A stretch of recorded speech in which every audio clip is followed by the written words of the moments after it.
welcome to Malamet on Mondays. Okay, cool. Um, as you can probably see, I am not in my normal environment, not in Florida and not in New Jersey at my mom's. I'm actually with Matt in the same room, so I'll go over here. Hello. So we're gonna try this out where we're both actually in the same exact room, and if the sound or anything gets weird, that we'll just do it with one phone and we'll both kind of sit next to each other. But we're trying very hard to somehow make this work when we're next to each other, and each of us you can see much better. Yeah. Shout out to our friend Jessica, Crystal, Jen, all in the live. So, like I said, you might notice that I am at Matt's in Pennsylvania, which means I am not back home in Florida. And we just kind of wanted to say that, like, everyone all along the East Coast is in kind of our thoughts and prayers this week, especially back home in Tampa and St. Pete area, because there has been just so much damage due to the hurricane. And I know a lot of people have been impacted. I'm very grateful that my grandparents, that my apartment is safe, that all of my family and friends are doing, they're safe, they're okay, even though that there might be damage in the surrounding areas. And just seeing, I've been telling people I've been a little bit in denial since I haven't been home, because it's easy for me to just be up here and not think about what is happening back south.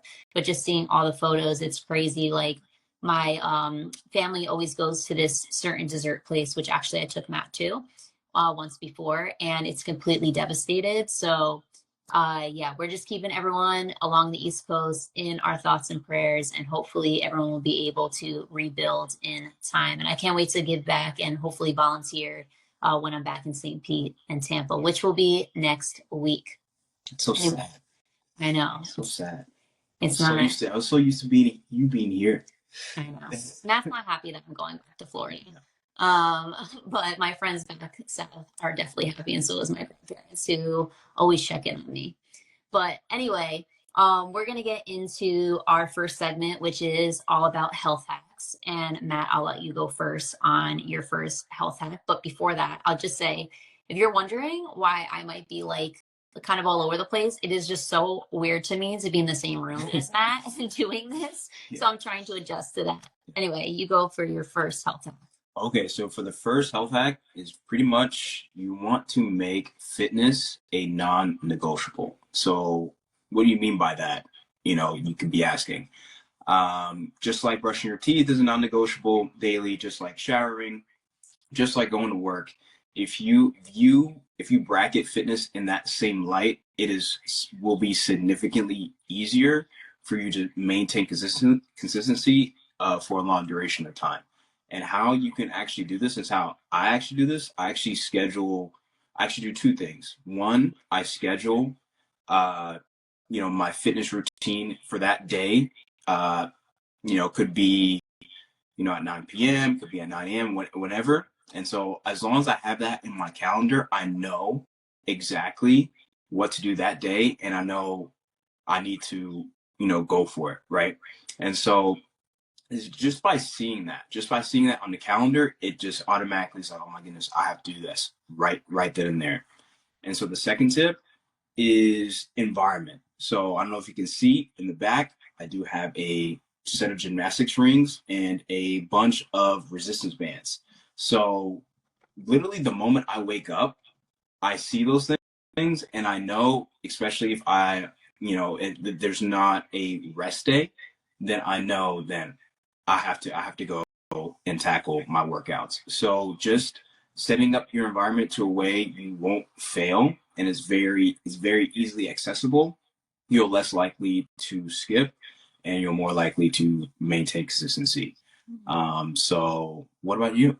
What is your health hack? Before we get to mine, I just want to say that something that I also do is I have a little corner in my apartment. So my apartment is not that big. It's one bedroom, but I have a yoga mat. I have also resistant bands. I have a stability ball or a medicine ball, a couple medicine balls. I have a few dumbbells, and really it's just like what he said. If I know I have to get a workout in, but I'm too lazy to honestly drive to the gym, or it's raining, or, we all have those days where we don't want to go to the gym. I can at least do something in my apartment. And so that's kind of how I do it, as well as to make it really a non-negotiable. But also, like you said about scheduling, is especially for any admins listening, it's so easy for us to schedule for other people, but we also have to remember to schedule for ourselves. And we have to remember that, working out is as important as another meeting. I see it a lot of times as a meeting in my calendar. That does not mean that every single day I'm perfect. I kind of move it around as needed, but I see it. I always have actually automatically every single day, during the week at least, an hour and a half scheduled, which is not just gym. It's like gym, commuting, coming back, all that. But I have that in my calendar just so that it's a reminder. And then again, I can move it whenever I want. So I love that health hack.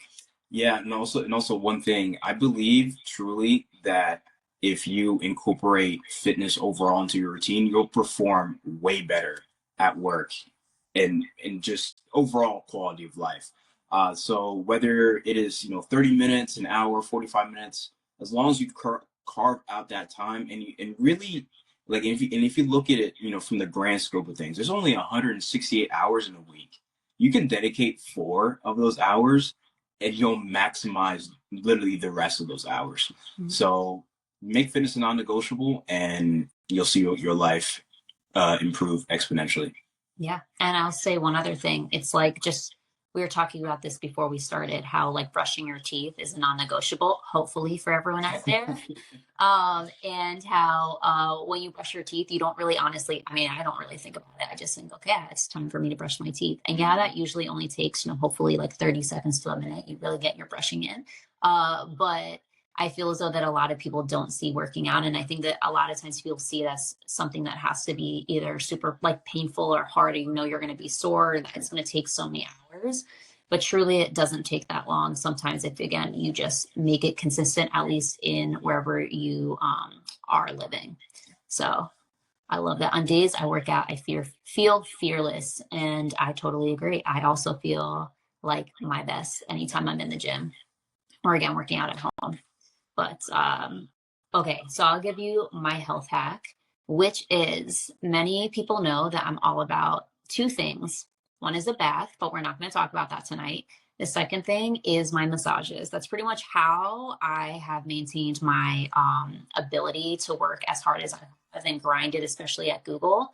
Those are two things that I always did. So in order for me to, sometimes, you can't afford a massage or you just can't fit it in your schedule, I always carry my Theragun, which I think everyone should invest in. And I always carry some kind of essential oil. So this is like one of my favorite ones. Actually, it's funny. I got this in Vegas at a spa, and I asked the woman in the spa, what is the number one product that you would recommend? And she said this foot oil, which I'll put again in the show notes on the YouTube channel when we upload it. But she said this foot oil, but I feel as though I only use it a little bit for my feet. So like, I just usually love the smell of it so much that I put it on my body to go to sleep. But basically, the reason why I say for people to invest in a massage gun and any kind of essential oils is because I really believe in, one, massaging, like in general, and two, aromatherapy, to really help with so many different aspects. It can be being able to go to sleep. It could be like muscle pain or muscle soreness after the gym, potentially. It can be just to awaken you or to inspire you. I feel as though aromatherapy and massaging is, especially together, like a lot of times what I'll do is I'll put an essential oil, again, wherever, and then use the massage gun. It has been a game changer. I also use my massage gun when I'm on airplanes. So I bring it on the airplane, and because I don't like sitting for a long period of time. I also use it on every time I drive from Florida to New Jersey or New Jersey back. I literally at like hour 5, because I will only stop every 6 hours pretty much. And I use the massage gun while I'm driving on my legs, which maybe that is not super safe sometimes. I know he's not going to be happy with me, but I use it, especially when I'll say I get gas too. I'll usually stand up and use the massage gun really quick. But it's $200. Honestly, it is an investment. It is expensive, but to me, again, you can afford maybe one massage could be over $200. So to me, this is something really simple and easy. And also, if you're in a relationship, your partner can use the massage gun. If they don't want to massage you because they're not good at massages, you can use the massage gun. So it doesn't need to be even something that you have to do yourself. And then you can use it on them or again, a friend, a family member. But I feel as though that the massage gun is such a good investment. And the way that I actually got my first massage gun, all admins listening will appreciate, is we, during the pandemic at Google, we had a certain budget that we had to spend. And because there were no events, I asked one of the VPs there if I could do like a wellness initiative and basically buy our entire team massage guns, like the mini ones. And I got approval somehow, some way. And so everyone on my team got a massage gun, and I'm pretty sure I became everyone's best friend on my team because I ordered massage guns. But yeah, so that was how I got mine, and then I got another one last year. So I really believe in one massages in general, but definitely the investment of a massage gun and essential oils. I use doTERRA essential oils, or like I said, like I went to a spa and I got this brand, which is called Shankara. And I'm pretty picky about what I'll put on my body. So if anyone has any better suggestions, please let me know. But yeah, so I think that essential oils, I also use it through a diffuser. I should say that I have like 2 or 3 diffusers in my apartment. And a lot of times when I do podcasting or I do a interview or anything, I put my diffuser going with different essential oils. And people always ask me what essential oils I use. And honestly, I have like 20 of them. So it just depends on my mood. It depends on what health thing I'm going through. But I always use lavender at night. That's my favorite one, probably in general to use because a lot of people know I have trouble sleeping, so I use lavender a lot. And then, like I said, I use this one, but I don't even know what's in here, but I use this one to sleep too.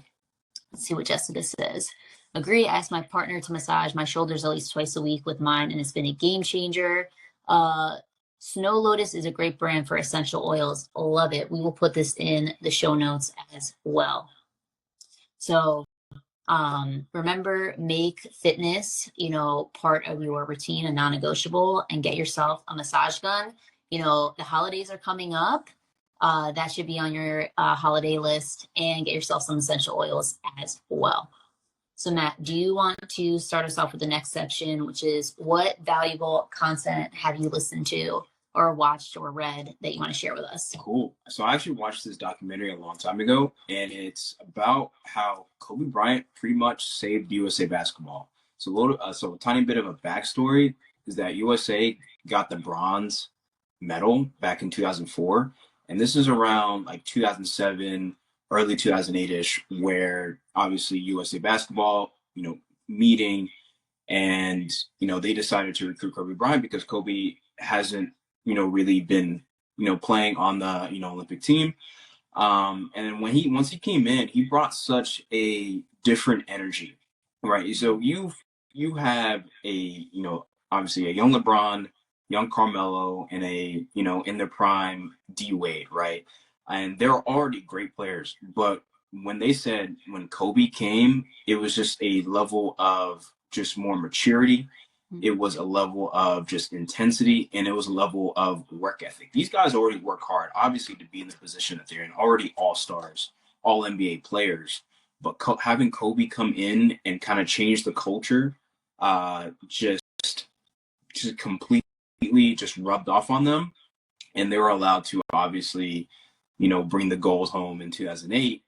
And one of these things, what Kobe did is essentially, it's like, yeah, like we can go out, we can enjoy it, but 4 or 5 a.m., like it's back to work. And so it just became Kobe in the gym, and then D Wade saw him and started to go to the gym, and then LeBron came, and then Carmelo came, and then Bosh came, and then everybody else just started working out together. Not only just having the sense of camaraderie, but striving and realizing that the stake that USA needs to get gold because there's a standard at play. And so and that ultimately goes to show surrounding yourself with the right people can really make or break you. And so you want in every situation to elevate yourself and to be with people who will strive and will encourage you to get better. And a personal example of mine is that how early on in my fitness journey, I was always the weakest out of the group. There was a group of me and two other people, and I was always the weakest. But I kept on going because I didn't get discouraged because they were stronger than me. I set that as a goal to strive and actually get better and to compete with these guys, even though I know I was the weakest one. And, eventually, I became strong and strong and stronger and stronger. And obviously, doing the things that I'm doing today.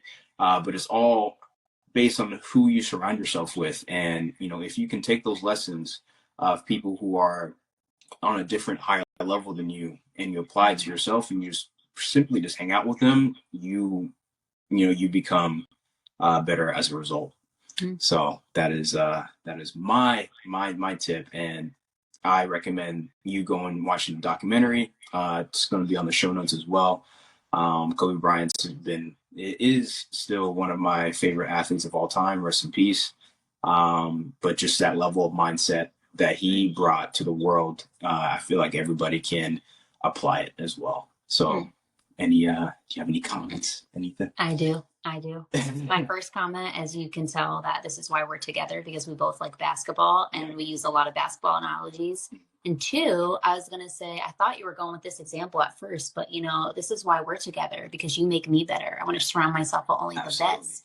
Absolutely. So you say you work with A+. Yes. A+. One of the things that Matt remembers is when we first were dating, and I was probably going on some rant about something that he probably needed to potentially improve upon. And I told him, which is I actually tell every admin that comes to me about job search help, I always say this: if you want to work with me, I'm going for the A+. I'm not giving you C advice. So if you want to be a C student, a C whatever, don't come to me. I'm coming to you with A+ stuff. And I told that to Matt, and he always says, and he always remembers it, that I strive for A+ around me. No, but the other thing that I was going to say is not just you, but a lot of people on the call. Obviously, Jessica Ritter, you are one person that is one of my absolute best friends. And she always makes me better. And we just from the call earlier today. And every time I speak to her, I was like, well, I either learned something, I am inspired. I always feel as though that she's helping me become better in my life. And so I just want to give her a quick shout out since I know that she's on here.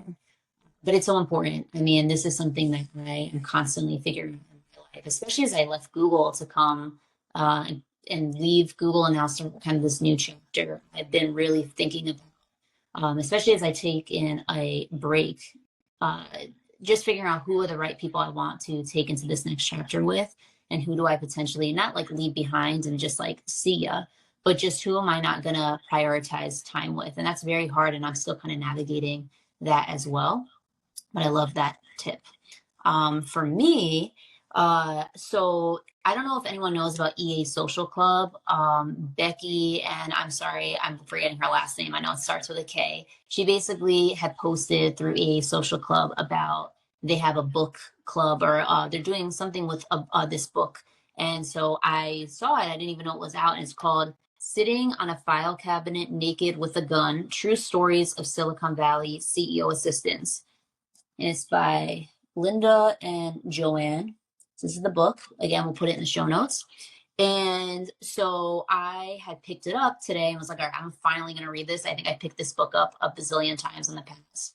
And the first thing that I read was by Joan Burge, who wrote the foreword. I'm going to just read you what it says. Literally, this is like the first thing pretty much in the book. And it says, the life of an executive assistant is sometimes perceived as just something you do until something better comes along. And then she goes, nothing could be further from the truth. And she goes on to say a bunch of other things. And when I read that, a lot of people always ask me about being an admin. Is it a career? Is it a stepping stone? And I always say it depends on who you are.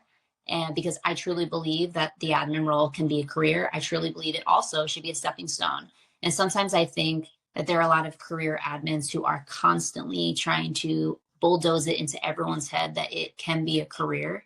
And I think that sometimes it's okay to also say, like, it is all right to be a stepping stone, just like every other career. Like I really believe that every single career doesn't matter if you are CEO, a doctor, an admin, a fitness coach.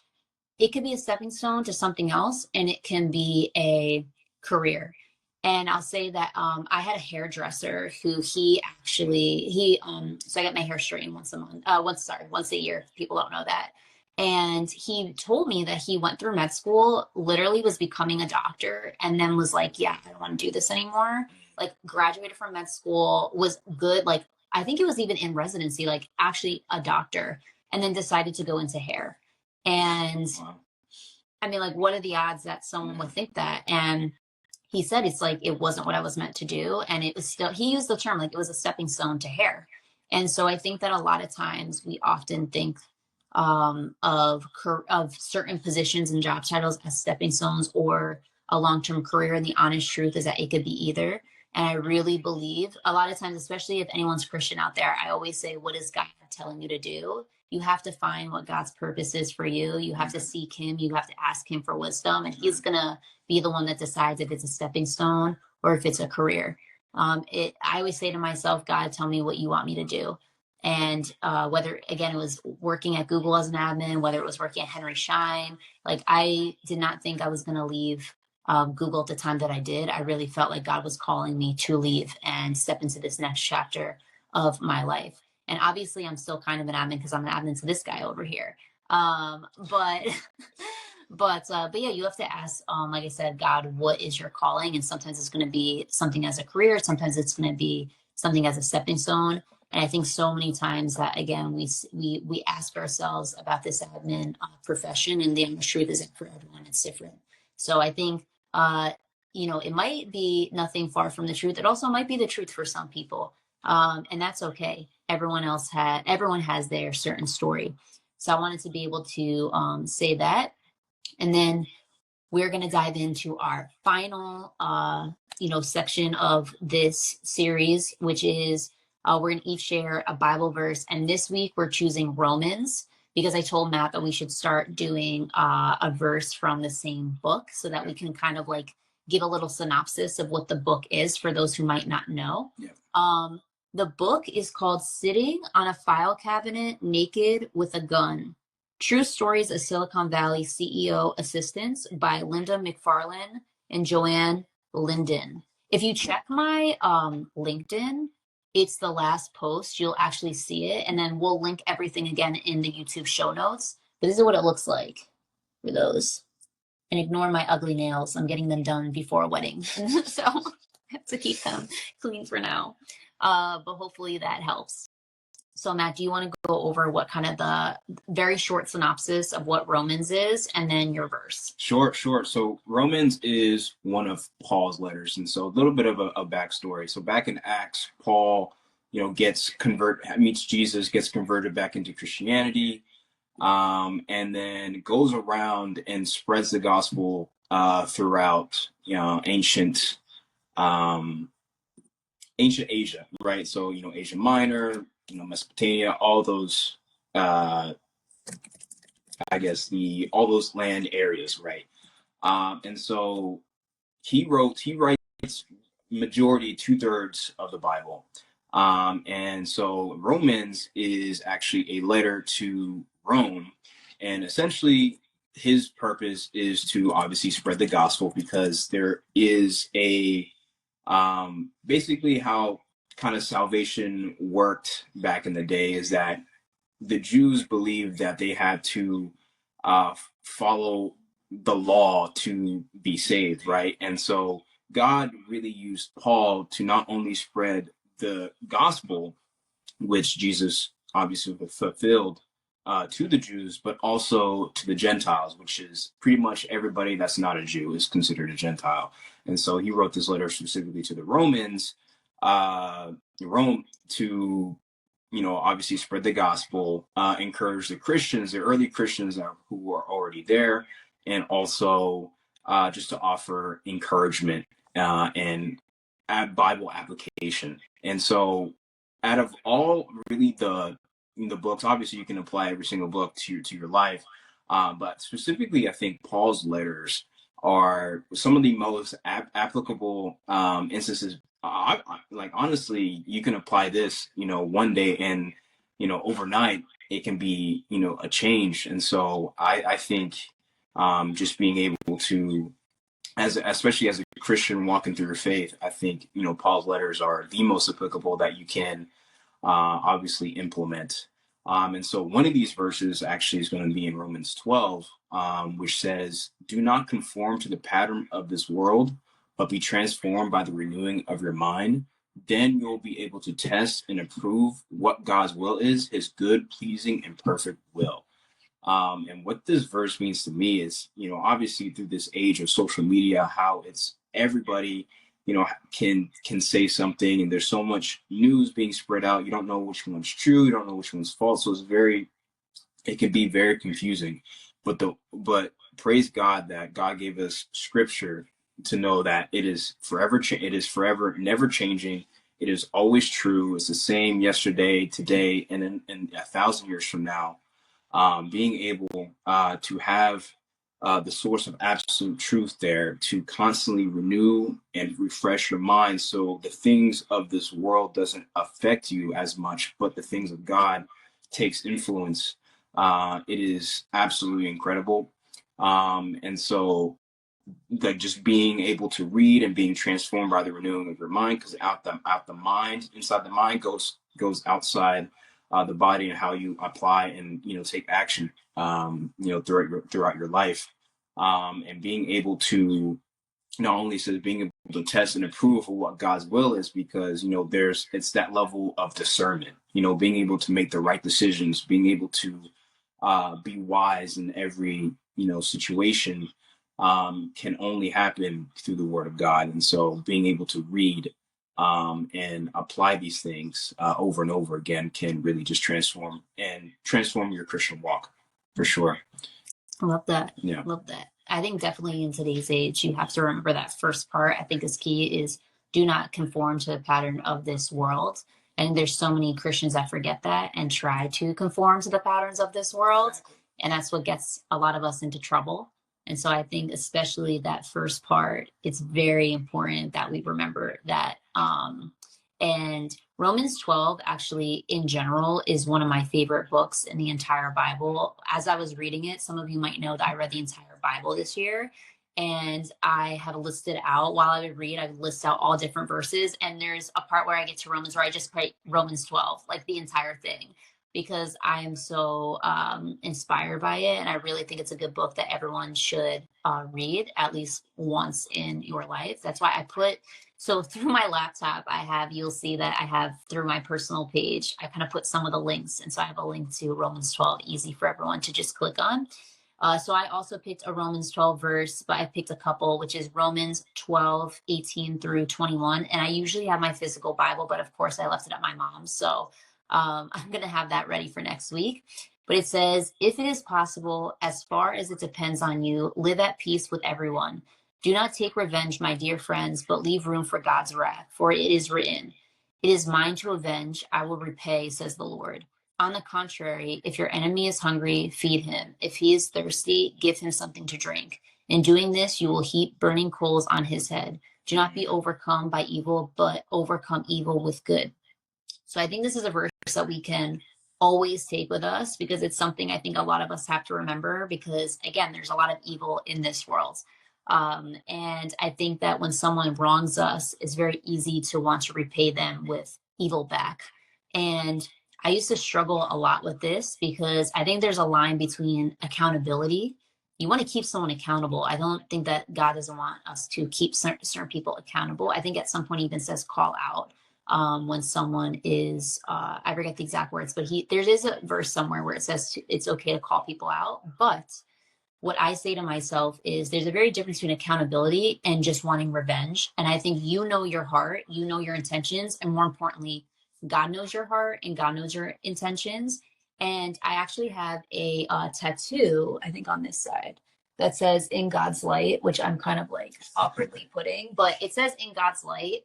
And this was a tattoo I had gotten, I think in 2019, 2018, around there. And one of the reasons was because I wanted it as a reminder to myself that the only thing that matters is what's in God's light, and he sees everything. And when there are moments where I get very upset with someone who I feel as though has really wronged me, that is okay, because in God's light, he sees it. And it doesn't matter if anyone else doesn't know the truth. It doesn't matter if anyone else hasn't seen how someone has wronged you. He sees it. But also, not only does he see it, and this is the part that I really want to highlight, so I want to make sure I get the words right, is a key part of this passage is, but leave room for God's wrath.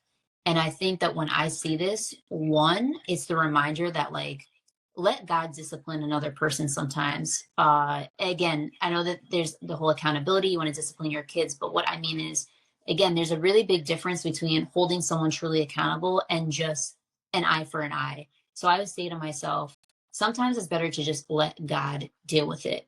Then the second thing is that you, for me, it was about, and I'm losing my train of thought. Oh yeah, it kind of took also just like this pressure off of me. And also it reminded me, this is my original thing, was that what it also said to me was, God's wrath can be on you if you do not listen to this verse, in the sense of, if you repay evil with evil.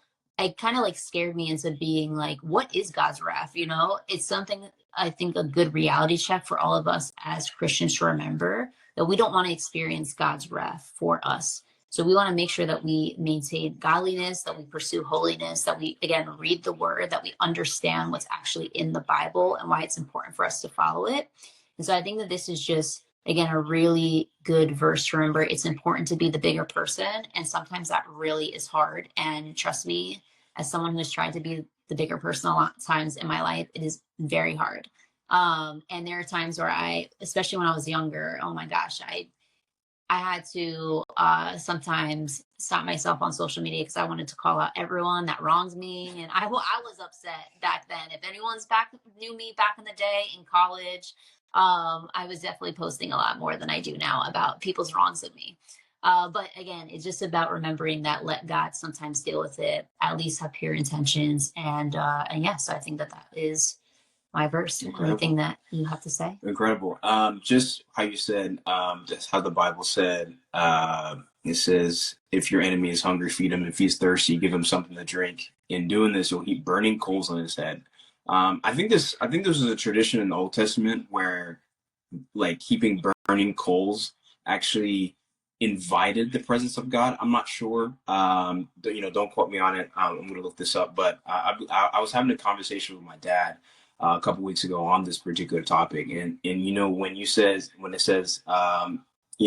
your enemy is hungry, feed him, and you heap burning coals in their head, it's inviting the presence of God, and actually they, for the first time, can experience the presence of God through you, because you did something so out of the ordinary. Usually, when people have enemies, it's them going back and forth. But what if you repay your enemy with something good, right? That will actually benefit their life.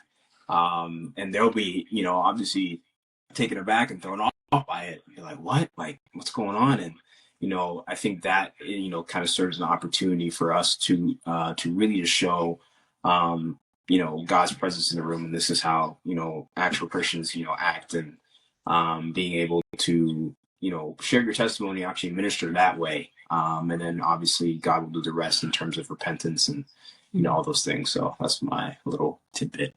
Love it. Love it. You have anything that you have coming up that you want the people to know about? Sure. Yeah. So I actually have a newsletter that comes out every Wednesday at 10 a.m. EST. So it's free, obviously, and you can go subscribe either on the John 5 page or my personal Instagram as well. There's a link. You just click on it, type in your email, and then bang, you'll receive a newsletter to your inbox. And, last newsletter kind of got caught up in spam. So if you don't receive it by 10 a.m., check your spam, and it's there. Hopefully we can get that situation resolved pretty soon. So yeah, that was my bad. I put too many links. Whoops. I'm going to put the link also. You can see it. Hopefully it went through. Yes. Cool. So for me, I am going to start doing book reviews, obviously starting with the book that I was just talking about. I've actually read a lot of admin books years ago that I'm just going to probably browse through again and review them. And so if you have any books that you want me to read and review, my reviews are not going to be typical, but I'm not going to tell people how I'm going to do them because I'm going to let a lot of people, that have written books and that know I have, I'm going to let them just kind of see how I'm going to do this, but it's not going to be necessarily a typical book review. But so DM me if you have any books that you want me to read and review. And then also I started, sorry, I'm doing two. Whoops. You could do two if you want to. I actually started a personal YouTube channel. Now I've always had this channel, but I never really posted on it. I actually, if you remember, anyone remembers the Peace Over Panic Instagram series, that's where I used to post them. But this is going to be focusing on little glimpses of my life, interesting takes that have nothing to potentially do about the admin industry. It's going to be maybe interviewing some people that are not in the admin world. And the whole idea is kind of like my personal mission statement, which is to help people, inspire people to live a life of crazy faith and identify as more than their job title. And so this is kind of my way that if I want to do anything or say anything that has nothing to do with the admin community, this is going to be that place. And so if you want, again, let me put it in the comments. Basically, if you just type at Mallory is More, my same exact Instagram handle on YouTube, you should be able to find it. And if you're interested, go subscribe there as well. And again, we're going to keep on doing the More Than an Admin stuff too. I've been traveling, which is why I haven't been posting as much on there, but I'm in Florida next week, and you best believe I'm be recording almost every day. So look out for the personal page and the More Than an Admin page. But that's it. Do you have anything? I'm gonna miss you when you leave. We're not thinking about that yet. Don't bring it up. Don't bring it up. I mean, I'm upset that I'm going back to my sister's tonight because, yeah, I have to go get all my stuff because people are always like, where are you staying? But I'm always between Matt's, my mom's, and my sister's, and they're all kind of in this hour-and-a-half triangle each from each other. So I have to go collect my stuff everywhere. Your sister's like 50 minutes away, 55. It's not an hour. All right. 50, 55 if you're driving like me, which is like a maniac sometimes. So yeah, I can attest to that. Sure. Yeah, I'm definitely the speed demon compared to him. No. He's much more of a safe driver. But knock on wood, no tickets and no accidents. So just keep knocking and praising God for keeping me safe. Anyway, thank you everyone for joining this week. We really appreciate it. Also, just a reminder that we're going to put everything on YouTube tomorrow if you missed anything, if you want any of the links. Next week, we're actually going to cancel this and start the following week only because I'm driving back to Florida next Monday and I really don't want to have to stop and figure out how to do all this. I'm be tired. And yeah, and I hope that you have a great rest of your week, everyone. And why don't we do, actually, let's see this one. This one is better lighting. Come over here. Over here? Oh, okay. But this is us together for those that never get to see us together. And see you next week. See you guys.